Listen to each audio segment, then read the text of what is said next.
Ketika kita memikirkan orang yang kita mau ikuti, seseorang yang menjadi panutan, menjadi teladan kita, kira-kira orang seperti apa itu?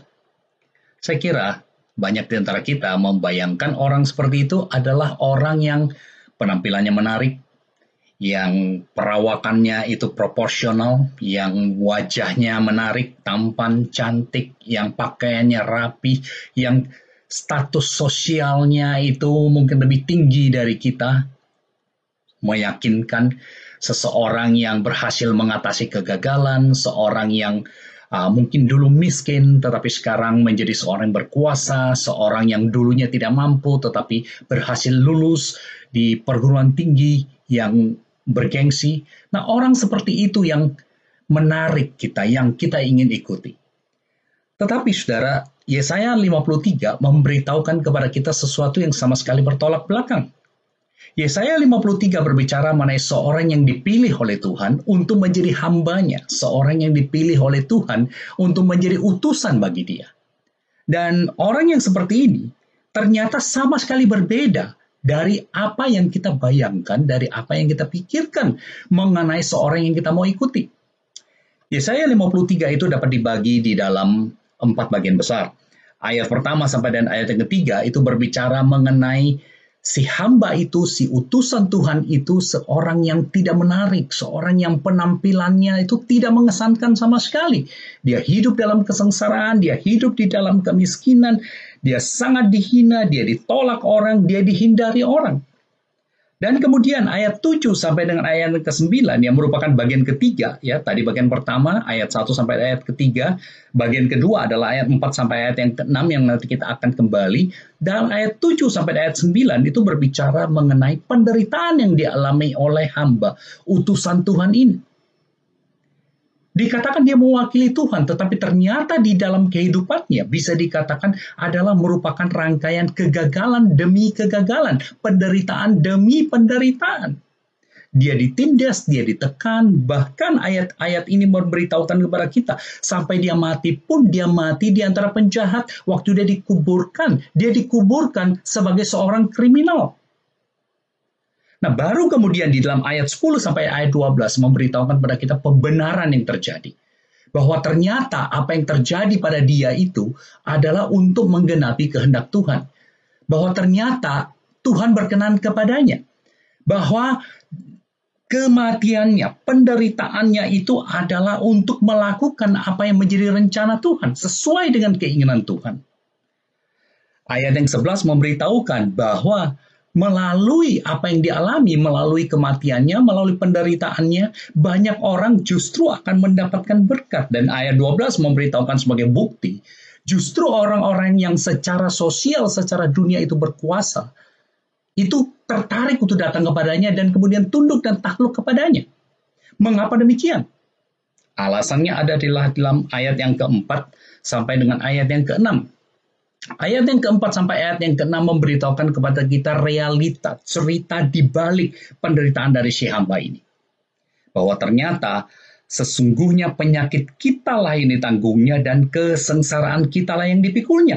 Kita mengira dia kena tulah, dipukul dan ditindas Allah. Tetapi dia tertikam oleh karena pemberontakan kita. Dia diremukkan oleh karena kejahatan kita. Ganjaran yang mendatangkan keselamatan bagi kita ditimpakan kepadanya dan oleh bilur-bilurnya kita menjadi sembuh. Saudara-saudara sekalian yang dikasihi Tuhan, di sini kita mendapatkan fakta bahwa ternyata hamba ini menderita bukan karena kesalahannya sendiri, bukan karena kejahatannya sendiri, tetapi karena dia menggantikan orang lain.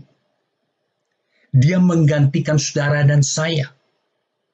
Nah, saudara-saudara dikasihi Tuhan, kita tahu bahwa bagian dari Yesaya 53 ini digenapi di dalam kehidupan dan penyaliban Tuhan Yesus, kematian Tuhan Yesus. Apa yang terjadi pada hari yang kemudian kita sebut sebagai Jumat Agung di Bukit Golgota itu sudah dinubuatkan dan dikatakan oleh Yesaya secara sangat mendetil kurang lebih 700 tahun sebelumnya. Dia memberitahukan bahwa Yesus akan mati di atas kayu salib dan akan menderita bukan karena kejahatan yang dia lakukan. Dia adalah seorang manusia yang sempurna, seorang yang tidak berdosa, Tetapi kemudian dia mati bagi saya dan bagi saudara. Dia mati menggantikan kita. Pada hari Jumat Agung yang kita rayakan itu, seharusnya saudara dan saya yang tergantung di atas kayu salib. Seharusnya kita yang menderita. Tetapi Tuhan Yesus bersedia mati bagi kita. Dia bersedia menggantikan kita karena kasih Allah yang begitu besar. Keselamatan yang kita terima hari ini, kita terima secara cuma-cuma. Dan semua itu terjadi karena kenapa? Karena Yesus sudah mati menggantikan kita. Dia yang tidak berdosa, Alkitab mengatakan dijadikan dosa karena kita. Keselamatan bukan karena apa yang kita lakukan. Tidak ada sesuatu yang baik yang ada pada diri kita yang mampu dan cukup untuk membawa kita untuk datang kepada Tuhan dan membuat Tuhan berkenan kepada kita. Satu-satunya cara bagi kita untuk diselamatkan itu hanya di dalam Tuhan Yesus, karena Dia yang tidak berdosa sudah mati menggantikan kita, menebus kita, menjadi juru selamat kita. Dan hari ini secara khusus, ketika merenungkan bagian ini dikatakan oleh bilur-bilurnya, oleh luka-lukanya kita menjadi sembuh. Saya teringat para perawat, para profesional medis, para dokter, mereka yang berjuang habis-habisan di dalam saat-saat di mana kita sementara berusaha menghindari penularan COVID-19 ini. Mereka yang berada di garda terdepan. Mereka yang punya komitmen, dedikasi, pengabdian yang begitu tinggi, yang bersedia mengambil resiko untuk tertular demi untuk menyelamatkan orang-orang yang tidak berdaya. Saudara, saya ingin menyatakan penghormatan dan rasa salut saya yang mendalam terhadap para perawat, para dokter, para tenaga-tenaga profesional medis yang ketika kita tinggal di rumah, mereka maju ke baris terdepan, menghadapi virus, melakukan penelitian, melakukan perawatan. Saya ingin mendorong kita, mengajak kita untuk mengingat mereka di dalam doa kita. Untuk ketika kita bertemu dan mereka, menyatakan penghormatan kita kepada mereka. Menyatakan rasa salut kita kepada mereka dan kita berdoa. Kiranya Tuhan memelihara mereka, kiranya Tuhan menyertai mereka. Saya harap ketika kita merayakan Jumat Agung pada tahun ini, kemungkinan besar kita akan merayakan di rumah. Kemungkinan kita akan merayakan dalam keadaan terisolasi.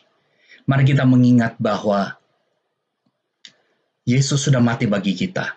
Yesus sudah disalibkan bagi kita. Keselamatan tersedia bagi kita. Karena Yesus sudah menggantikan kita. Kiranya Tuhan memberkati saudara-saudara sekalian. Amin.